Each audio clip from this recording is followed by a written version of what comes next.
네, 비하인드 뉴스 정치부 이성대 기자 나와 있습니다. 시작할까요? 네, 첫 번째 이슈 바로 보겠습니다.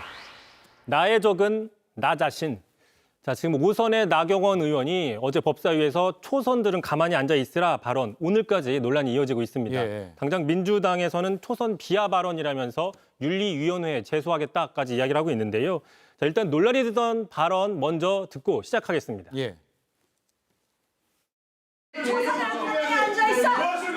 초선은 가만히 앉아 있어. 아무것도 모르면서 앉아 있어.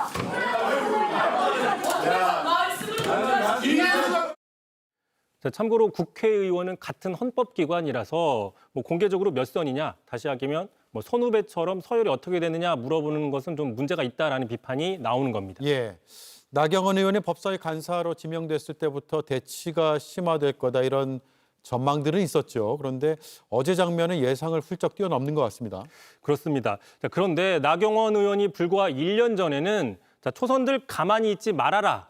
좀 정반대의 응원의 목소리를 낸 적이 있습니다. 자, 지난해 6월이었는데요. 국민의힘 전당대회를 앞두고 당내 초선들의 공부 모임에 참석해서 축사를 했는데 이렇게 얘기를 했습니다. 자, 어떤 내용인지 직접 들어보시죠. 예. 우리 초선 의원님들 하면요, 늘 개혁의 상징이고 소신의 상징이 되어야 됩니다. 초선의 힘으로 국민의힘이 바뀌어야지 국민의힘의 미래가 있다고 생각을. 저는 초선 의원님들이 소신에 따라 활동하실 수 있는 장을 펼쳐드리려고 이번에 전당대회에 출마했습니다. 표도 좀 부탁드립니다. 자, 정리를 좀 해보면요. 자, 당신은 초선은 소신의 상징이 돼야 한다라고 적극적으로 두둔을 했는데 불과 1년여 만에 어제였죠. 초선은 가만히 앉아 있어야 된다라고 하면서 훈계하는 180도 입장이 달라진 게 아니냐라는 지적이 나올 수밖에 없는 것이고요. 참고로 여당이든 야당이든 초선 의원에게는 늘 소신껏 패기 있게 개혁적으로 이야기하라 이런 것들을 일반적으로 요구하는 게 보통이죠. 예. 나경원 의원이 초선 얘기를 자주 했네요. 그런데 초선이라고 늘 개혁적이다, 소신 있다 이렇게 볼 수만은 또 없는 거 아니에요? 그렇습니다. 대표적인 사례가 바로 지난 윤석열 정부 당시 여당이었던 국민의힘 초선들의 태도인데요.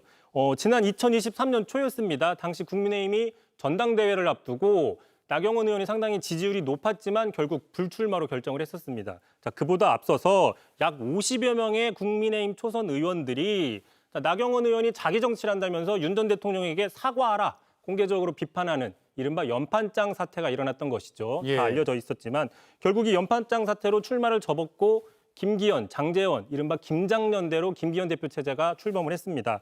참고로 당시 윤석열 전 대통령을 일방적으로 옹호했던 국민의힘 초선 의원들의 태도는 소신이 아니라 눈치보기 아니냐 이런 비판이 나왔었는데 당시 나경원 의원도 초선들 가만히 앉아 있어라라고 이야기하지 못하고 그냥 본인이 불출마를 선택을 했죠. 예.